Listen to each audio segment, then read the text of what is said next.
Nangingibabaw na tatlong enerhiya ni Risa Hontiveros. Stress. Ang daming iniisip. Ang daming pinoproblema at problema. Maaaring siya ay hindi makatulog dahil sanhi ng hanggang pagtulog niya iniisip niya yung mga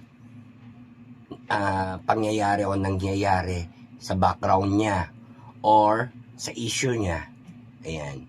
So, very, very stressed si Risa Hontiveros at marami siyang pinoproblemang mga tao na maaaring inassign niya or binigyan niya ng something panglaban, pero yan ay mga pinoproblema niya. Yan, may siyam na katao na parang mas matindi niyang pinoproblema o iniisip. Ayan. Si Risa Hontiveros ay masyadong maraming iniisip at stress na dadala niya pati sa pagtulog at maaari niya ring magulo ang kanyang mga dream, no? Maging nightmare yung kanyang panaginip or mangyayari sa kanyang bangungot. Maaring iyan ay mangyari sa tunay niyang buhay. Ayan. Diba? Tingnan niyo yung part. Next card. Strange. Malakas pa rin siya. Lumalaban. Pero maharap siya sa isang paghahanda.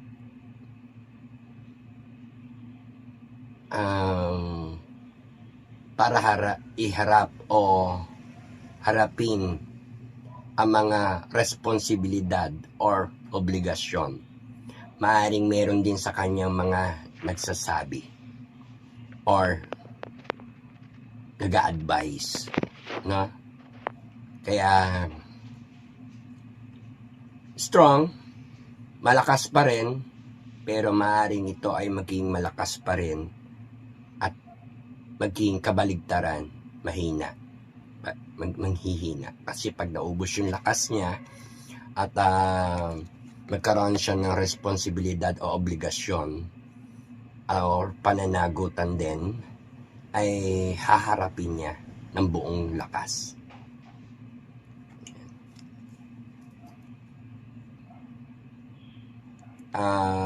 Mas maaaring magkaroon pati ng mga involved dito na naging malapit sa kanya. Yan. Na pwedeng any naman naging malapit sa kanya. Okay? Hope.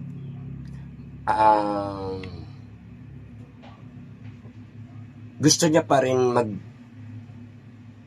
magtrabaho o magsilbi, or gusto niya pa rin may ginagawa siya, or umpisahan niya yung mga gusto niyang gawin sa kanyang mga plano.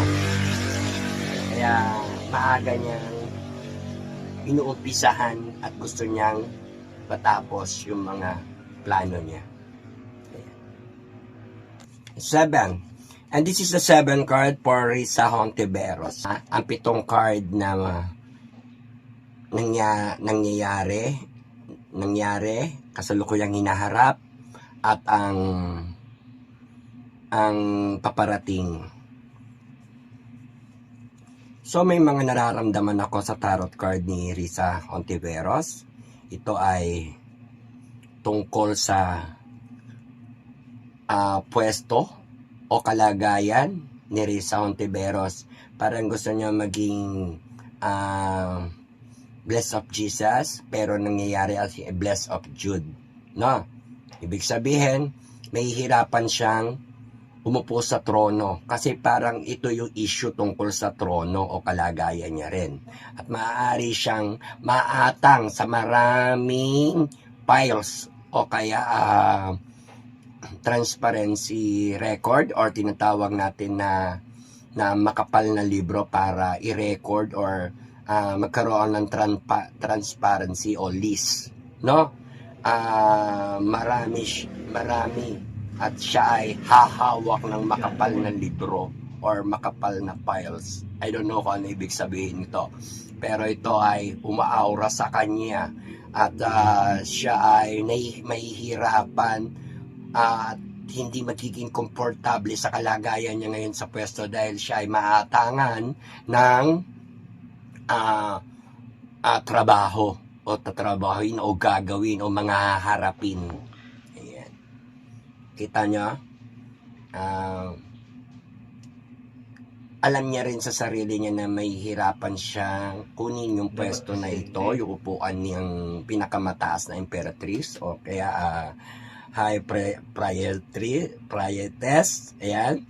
At iyan ay pinaka mataas na upuan o tinatawag natin na pwesto rin. Maaaring pwesto yan ng bilang pangulo o upuan ng puno.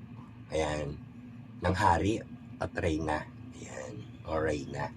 Kaya yan. So sa makatuwid, may mga issue na nagaganap kasi at maaga niyan tinatrabaho yung mga anting-anting trabaho niya o the way dun involved sa mga plano niya. Kaya ayan, mga nakaraan yan. No? Subalit marami naglalakbay ang kanyang isip. So, she's very excited. No? Na feeling niya masaya na siya, dire-diretso yung lakad niya or yung mga hakbang niya patungo sa kanyang pupuntahan o nanaisin o nakasisigurado na siya sa kanyang kinabukasan. Ngunit hindi niya alam sa kabila ng kanyang kasayahan, merong nakaabang na unexpected na kalungkutan dahil butas ang bulsa niya or tinatawag na butas ang kanyang Next backpack President VP o Sara Duterte. tinatawag natin na the bag. Ayan yung bag. Ayun, no? So sinasabi rito na haharap siya ay mapupul kasi at haharap siya sa matinding pagsubok at very excitement siya na kasi iiral yung kanyang kasyungahan. Ayan.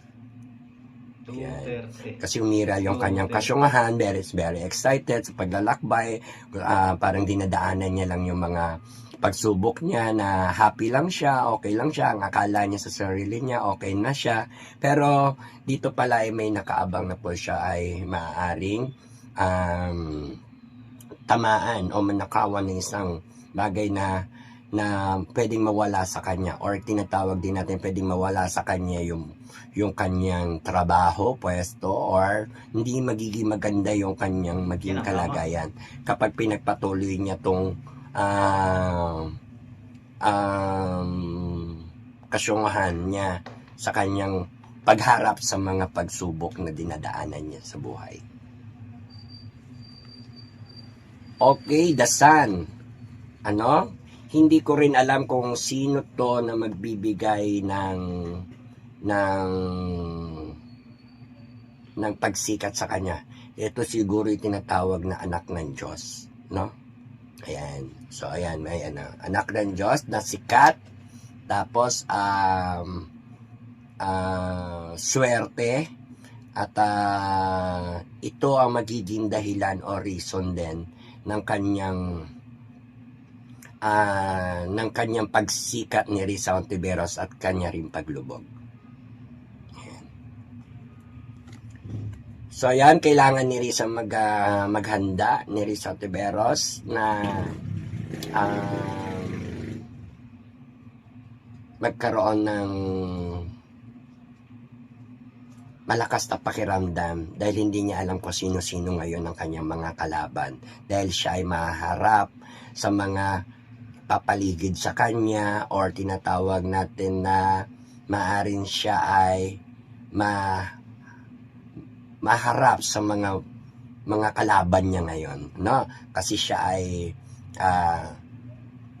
another na nagko-concentrate at hindi niya makita at hindi niya rin alam ang kanyang mga kalaban, ngunit tanda siyang lumaban at pilit pa rin siyang lalaban. Yan. Next, ang bilis ng mga pangyayari kay kay Risa Hontiveros, dahil dito sinasabi na napakabilis ng karir niya. Bawal siya ma-distract kasi tuloy-tuloy na siya papunta na siya ng finish line o yung pagkapanalo o gusto niyang manalo sa karera. Ayan. Gusto niya manalo sa karera kaya ang bilis na mga pangyayari at binibilisan pa niya. Ngunit bawal siya ma-distract pero may nasa sa kanya yon kung siya ay abutan ng distraction. For bad direction and bad decision and bad attention and bad destination. Ayan. Maharap siya sa mga laban, mga tatapusing laban at tapos ng laban, ngunit matatapos din ng laban, parang magkakaroon to ng resulta. Kasi yung labanan nila or yung mga kalaban ni Ma'am Risa Hontiveros, ni Hontiveros ay may wakas o may katapusan, kaya siya ay magpapasya at kung saan siya patungo o pupuntahan o malalagay. Ayan. Kakaloka. Ayan.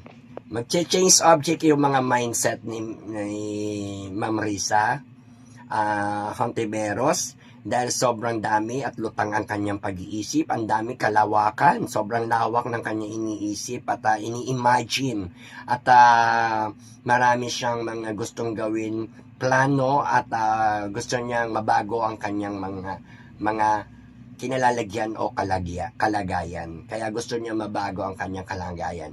Kumbaga ang taas ng mga pangarap niya at gusto niyang gawin at tuparin lahat ng mga pangarap niya dahil sa siya ay patuloy na nag-iisip, puro siya isip ng isip kung paano mababago yung kanyang kalagayan. Ayan. Maraming salamat po sa lahat.